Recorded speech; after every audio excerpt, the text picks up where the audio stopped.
사무엘상 27장. 그러나 다윗은 속으로 이렇게 생각했습니다. 언젠가는 사울이 나를 잡을 것이다. 그러니 지금은 블레셋 사람들의 땅으로 도망가는 것이 제일 안전하다. 그러면 사울은 이스라엘에서 나를 찾는 일을 포기할 것이며 나는 사울에게서 피할 수 있을 것이다. 그리하여 다윗과 그의 부하 600명은 이스라엘을 떠났습니다. 그들은 가드 왕 마옥의 아들 아기스에게 갔습니다. 다윗과 그의 부하들 그리고 그들의 가족들은 가드에서 아기스와 함께 살았습니다. 다윗은 두 아내와 같이 있었는데 다윗의 아내의 이름은 이스르엘의 아히노암과 갈멜의 아비가일이었습니다. 아비가일은 죽은 나발의 아내였습니다. 사울은 다윗이 가드로 도망갔다는 이야기를 듣고 다시는 다윗을 추적하지 않았습니다. 어느 날 다윗이 아기스에게 말했습니다. 나를 좋게 여기신다면 시골 마을 중 하나를 나에게 주어 그곳에서 살게 해주십시오. 나 같은 사람이 어떻게 당신과 함께 왕의 성에 있을 수 있겠습니까? 그날 아기스는 다윗에게 시글락 마을을 주었습니다. 이 때문에 시글락 마을은 그때부터 유다 왕들의 땅이 되었습니다. 다윗은 블레셋 땅에서 1년 4개월 동안을 살았습니다. 다윗과 그의 부하들은 나가서 그술과 기르스와 아말렉 백성들을 공격하였습니다. 이 백성들은 오랫동안 술과 이집트로 가는 땅에 살았습니다. 다윗은 그들과 싸워 남자와 여자를 모두 죽였습니다. 그는 양과 소와 나귀와 낙타와 옷을 빼앗아서 아기스에게 돌아왔습니다. 아기스는 다윗에게 오늘은 어디를 공격하였느냐 하고 묻곤 했습니다. 그럴 때마다 다윗은 유다 땅 남쪽을 공격하고 왔다고 대답했습니다. 어떤 때는 여라모엘이나 겐 사람의 땅을 공격하고 왔다고 말했습니다. 다윗은 남자든지 여자든지 사람을 살려서 가드로 데리고 온 적이 한 번도 없었습니다. 다윗은 이렇게 생각하였습니다. 만약 우리가 누구든지 살려서 데리고 오면 그 사람은 아기스에게 내가 실제로 한 일을 말할 것이다. 다윗은 블레셋 땅에 사는 동안 내내 그렇게 행동하였습니다.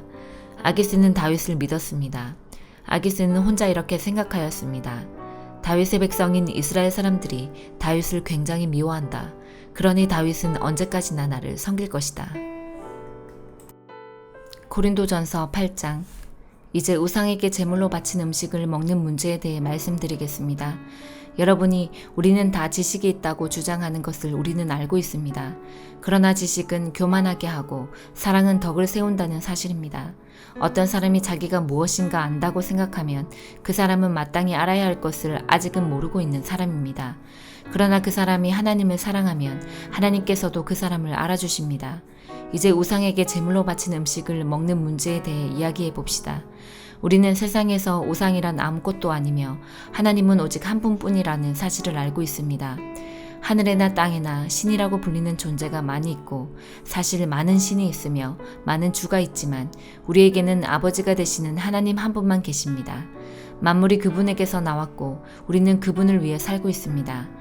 또 주 예수 그리스도도 한 분만 계십니다. 만물이 그분 때문에 창조되었고 우리도 그분 때문에 살고 있습니다. 그런데 누구나 이러한 진리를 아는 것은 아닙니다. 사람들 중에는 아직도 우상을 숭배하는 습관이 남아있어서 우상에 바친 음식을 먹을 때 그것이 우상에 바친 음식이라고 생각하며 먹는 사람들이 있습니다. 그 사람들의 양심은 약해졌고 더럽혀졌습니다. 그러나 우리를 하나님께 가까이 나아가게 하는 것은 음식이 아닙니다. 음식을 먹지 않는다고 해서 손해되는 것은 아니며 음식을 먹는다고 해서 더 이루어지는 것도 아닙니다. 그렇지만 여러분에게 있는 자유를 행사할 때 그것이 믿음이 약한 성도들에게 걸림돌이 되지 않도록 주의하십시오. 지식이 있다는 여러분이 우상의 신전에서 음식을 먹고 있는 것을 믿음이 약한 성도가 본다면 그가 용기를 얻어 그 사람처럼 우상의 제물로 바친 음식을 먹지 않겠습니까? 이렇게 되면 믿음이 약한 성도는 여러분의 지식 때문에 망하게 되는 것입니다. 그리스도께서는 바로 그 성도를 위해 죽으셨습니다. 이런 식으로 여러분의 동료 성도들에게 죄를 짓고 그들의 약한 양심에 상처를 준다면 여러분은 그리스도께 죄를 짓는 것입니다. 그러므로 내가 먹는 음식 때문에 내 동료 성도들이 걸려 넘어지게 되면 그 사람이 걸려 넘어지지 않도록 하기 위해 나는 평생 고기를 먹지 않을 것입니다. 에스겔 6장. 여호와께서 다시 내게 오셔서 말씀하셨다. 사람아, 이스라엘의 산들을 바라보며 심판을 예언하여라. 이렇게 말하여라. 이스라엘의 산들아, 주 여호와의 말씀을 들어라. 주 여호와께서 산과 언덕들, 계곡과 산골짜기에 이렇게 말씀하신다. 내가 칼로 너희를 치고 너희 속에 있는 산당들을 부수겠다.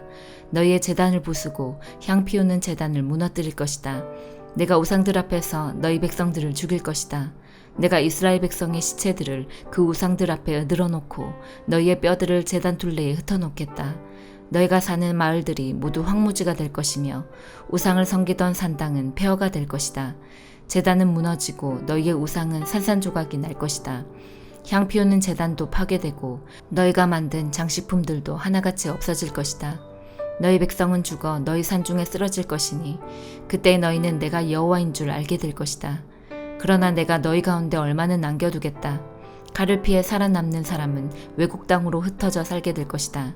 그들은 그들이 잡혀간 그 나라에서 나를 기억할 것이고 나를 저버리고 가늠하는 마음과 우상을 따르려는 욕정의 눈 때문에 내 마음이 얼마나 상했는가를 기억할 것이다. 그들은 자기들이 저지른 역겨운 짓들과 악한 짓들에 대해 스스로 구역질을 느낄 것이다. 그때 그들은 내가 여호와라는 것을 알게 될 것이다. 내가 아무런 이유 없이 이런 재앙을 그들에게 내린 것이 아니었다. 주 여호와께서 또 내게 말씀하셨다. 너는 손뼉을 치고 발을 구르며 아이고 하고 소리질러라. 이스라엘 백성이 악한 죄와 구역질나는 짓을 저질렀기 때문에 그들은 전쟁과 굶주림과 병으로 죽을 것이다.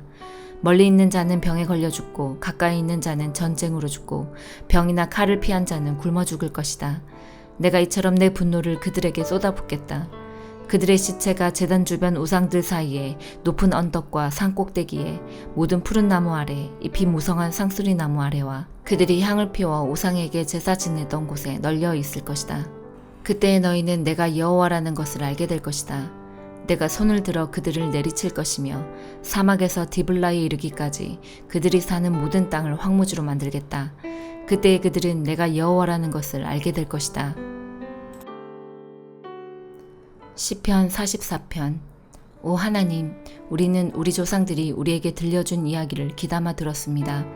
옛날 우리 조상들이 살던 때에 주께서 하신 일들에 대해서 말입니다. 주의 손으로 문나라를 몰아내시고 우리 조상들을 이 땅에 살게 하셨습니다. 주는 다른 민족들을 깨뜨려 부수시고 우리 조상들은 더욱 번창하게 하셨습니다.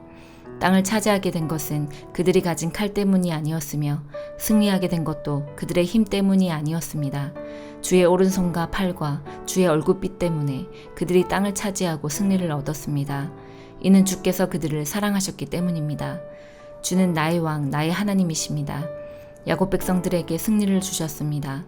주님 덕분에 우리가 적들을 물리쳤으며 주의 이름으로 우리가 우리의 적군들을 짓밟았습니다. 나는 내가 가지고 있는 활을 의지하지 않습니다. 내가 가진 칼이 나에게 승리를 주지 않습니다. 오직 주만이 우리의 적군들을 이기게 하시며 주만이 우리 원수들을 부끄럽게 만드십니다. 우리가 온종일 하나님을 자랑합니다. 하나님의 이름을 영원히 찬양하겠습니다. 셀라. 그러나 지금은 주께서 우리를 버리시고 부끄러움을 당하게 하셨습니다. 주께서는 더 이상 우리 군사들과 함께 전쟁에 나가지 않습니다.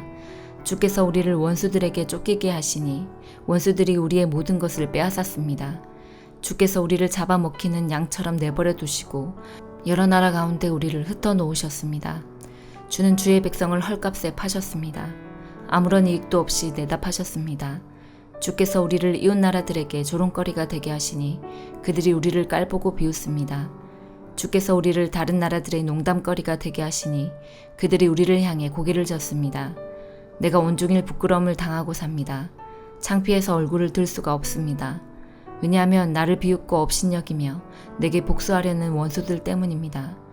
이러한 모든 일들이 우리에게 일어났지만 우리는 주를 잊지 않았으며 주의 언약을 저버리지 않았습니다. 우리 마음이 주께로부터 돌아서지 않았으며 주의 길에서부터 벗어나지 않았습니다. 그러나 주께서 우리를 부수시고 들깨들의 사냥감이 되게 하셨으며 깜깜한 어두움으로 우리를 덮으셨습니다. 만일 우리가 하나님의 이름을 잊었다거나 다른 신들에게 우리의 손을 들어 기도했더라면 하나님께서는 그것을 다 아시지 않습니까? 주께서는 사람 마음속의 비밀들을 모두 알고 계시지 않습니까? 우리는 언제나 죽을 지경에 있습니다. 사람들은 우리를 잡아먹을 양처럼 생각합니다. 오 주여, 일어나십시오. 어찌하여 주무시고 계십니까? 자리에서 일어나십시오. 제발 우리를 버리지 마십시오. 왜 주의 얼굴을 우리에게서 숨기십니까? 왜 우리의 비참함과 괴로움을 잊으십니까? 우리가 진흙 속에 처박혀졌으며 우리의 몸이 흙 속에 던져졌습니다. 일어나셔서 우리를 도우십시오. 주의 변함없는 사랑으로 우리를 구원해 주십시오. 아멘.